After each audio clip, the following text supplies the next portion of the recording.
জাতীয় সংবাদ। আমদানি নিষেধাজ্ঞায় বাংলাদেশের চেয়ে ভারতীয় ব্যবসায়ীরাই বেশি ক্ষতিগ্রস্ত হবে বলে জানিয়েছেন অন্তর্বর্তী সরকারের বাণিজ্য উপদেষ্টা শেখ বশিরউদ্দিন। তিনি বলেছেন, ভারতীয় বন্দর ব্যবহার করে পণ্য আমদানি রপ্তানি স্থগিতের সিদ্ধান্ত অফিসিয়ালি এখনও জানা যায়নি। আনুষ্ঠানিকভাবে জানা গেলে ব্যবস্থা নেওয়া হবে। আজ সচিবালয়ে সমসাময়িক বিষয়ে এক ব্রিফিংয়ে একথা বলেন তিনি। জাতীয় ঐক্য প্রতিষ্ঠা ঐকমত্য কমিশনের একার দায়িত্ব নয় বলে জানিয়েছেন কমিশনের সহসভাপতি অধ্যাপক ডক্টর আলী রিয়াজ। তিনি বলেছেন, জাতীয় ঐক্য প্রতিষ্ঠা ঐকমত্য কমিশনের একার দায়িত্ব নয়। এ নিয়ে রাজনৈতিক দল ও সামাজিক শক্তিগুলোকে এগিয়ে আসতে হবে। আজ জাতীয় সংসদের এলডি হলে ঐকমত্য কমিশনের সঙ্গে জামায়াতে ইসলামীর বৈঠক শুরুর আগে তিনি এসব বলেন। ছাত্র জনতার আন্দোলনের মুখে ভারতে পালিয়ে যাওয়া সাবেক প্রধানমন্ত্রী শেখ হাসিনার বিরুদ্ধে অবৈধ সম্পদের অনুসন্ধান শুরু করেছে দুর্নীতি দমন কমিশন দুদক।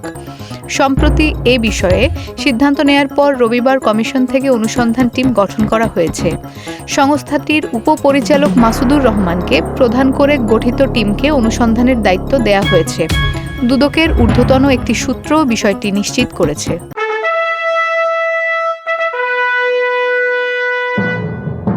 রাজনীতির সংবাদ।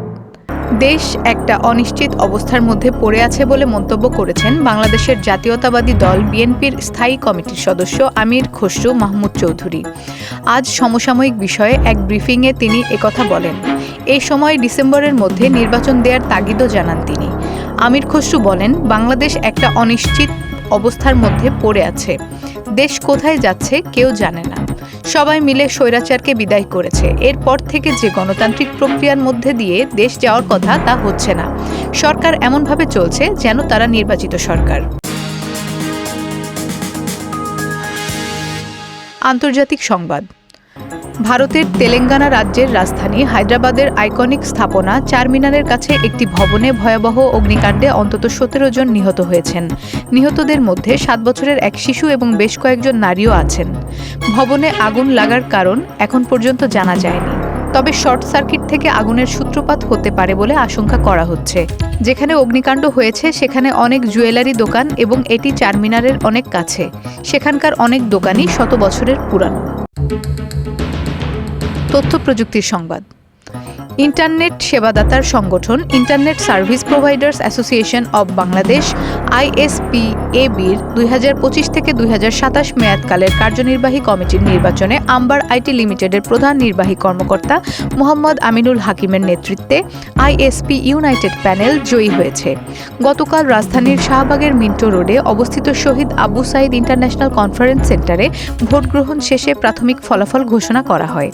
ISPAB নির্বাচন বোর্ডের চেয়ারম্যান হিসেবে দায়িত্ব পালন করছেন বাংলাদেশ সুপ্রিম কোর্টের অ্যাডভোকেট মোহাম্মদ আলী এবং সদস্য ছিলেন সহকারী অ্যাটর্নি জেনারেল অ্যাডভোকেট মোহাম্মদ এরশাদ হোসেন এবং সহকারী attorney general advocate Rakib Hossain.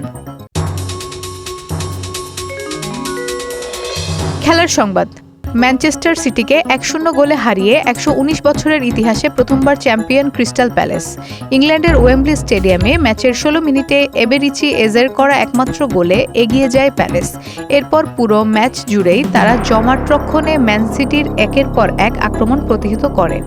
পরিসংখ্যান বলছে, ম্যাচে ম্যান সিটি গোলে 22টি শট নিয়েছে, গোলের লক্ষ্যে 6টি শট রেখেছে, একের পর এক আক্রমণ তুলেছে, অথচ মাত্র 21% বল পায়ে রেখেও গোলে 2টি শট নিয়ে চ্যাম্পিয়ন বনে গেছে প্যালেস। সংস্কৃতি বিনোদন। ঢাকা হজরত শাহজালাল আন্তর্জাতিক বিমানবন্দর থেকে আটক হয়েছেন ঢালিউডের নায়িকা নুসরাত ফারিয়া। আজ থাইল্যান্ড যাওয়ার সময় ইমিগ্রেশন পুলিশ তাকে আটক করে। শাহজালালের ইমিগ্রেশন পুলিশ সূত্রে এ তথ্য নিশ্চিত হওয়া গেছে। নুসরাত ফারিয়ার বিরুদ্ধে 2024 সালের একটি হত্যা মামলা রয়েছে। বৈষম্য বিরোধী আন্দোলন চলাকালীন সময় রাজধানী ঢাকার ভাটারা এলাকায় শিক্ষার্থী হত্যা চেষ্টার অভিযোগে তিনি সহ 17 অভিনয়শিল্পীর বিরুদ্ধে মামলাটি হয়। দর্শক, এই ছিল আজকের নিউজ বাংলাদেশ সংবাদ দিনের শেষে আয়োজন। দেশ বিদেশের প্রতিদিনের সর্বশেষ সংবাদ জানতে চোখ রাখুন www.newsbangladesh.com-এ। লাইক শেয়ার দিয়ে সঙ্গে থাকুন নিউজ বাংলাদেশের ফেসবুক পেজ ও ইউটিউব চ্যানেলে। ভালো থাকুন, সুস্থ থাকুন। আল্লাহ হাফেজ।